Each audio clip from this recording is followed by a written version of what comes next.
Well, it's happened. Peter Mrazek is dealt for a 4th-round pick in 2018 and a conditional 3rd-round pick for 2019. So this is the deal. Mrazek's a UFA at the end of this year. Philly now has Elliott, who signed through next year. Neuwirth signed through next year. I'm surprised Neuwirth isn't going to Detroit. He doesn't have a no trade. And Lyon is still up, but he's not going to be... Or no, Mrazek's an RFA with arbitration rights this summer. Sorry, I was looking at the Matt Reed line on Cap Friendly, so I apologize. Mrazek's an RFA with arbitration rights. So is Alex Lyon. I wonder, with this 3 goalies, something else has to give here. I would think Neuwirth is probably on his way out because I can't see it being Elliott. And that's because when their goalies are healthy, you'd have to think they'd waive one to get under the number of players allowed on a roster. I like Mrazek a lot. And I think the fact that he's only worth a 3rd-rounder this year and a 4th-rounder next year, that says a lot for what's going to end up happening with the market. So I've been talking for the last couple of weeks about trades and what's going to happen and who's going to go where. The Red Wings retain half of his salary, and yet a guy who's got 22 games played at 2.89 goals against and a .910 save percentage, playing with the Wings, he's having a good year. Last year he had 50 games played, 3.04 goals against and a .901 save percentage. So he's been playing well, and now he's gone to Philly for a 3rd-rounder and a conditional, or no, 4th-rounder and a conditional 3rd-rounder next year. So and I've seen crazy, well, you know, Anders Nilsson would bring back a 1st. No.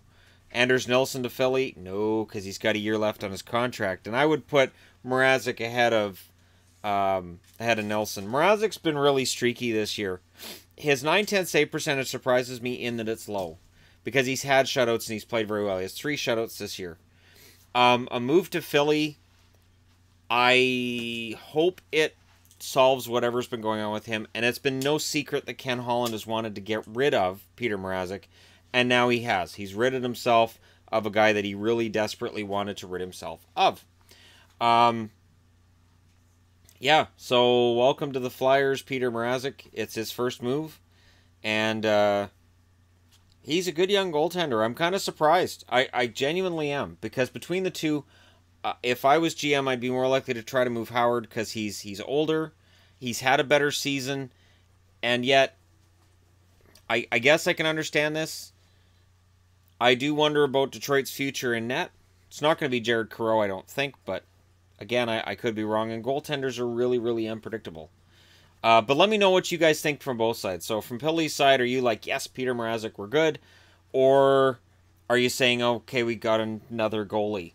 Or for Detroit's side of it, are you saying, all right, we're going with Howard from here on? Or are you kind of lamenting the loss of Peter Mrazek, who has the potential to be a starter in the NHL, going for a 4th-round pick this year and maybe a 3rd-round pick next year? And I would assume that 3rd-round pick is on the condition that he re-signs in Philly. I just, to me, it seems like this is setting the market kind of low. And there's got to be GMs out there that are going to look at this deal and say, well, I'm not going to get what I want from my guy now because look what Peter Mrazek went for. It was as recently as 2 years ago that Detroit looked like Mrazek was going to be a top 10 starter in the NHL. They looked solid. Jimmy Howard was going to get moved out. This is it. This is the wave of the future. Goalie of the future is Peter Mrazek, and now the future's kind of out the window. The present is Jimmy Howard, who's a very good goaltender. And what happens from here? Let me know what you guys think in the comment section below. Hit like and subscribe if you're browsing your way through. And thank you guys so much for watching. I'll talk to you again soon.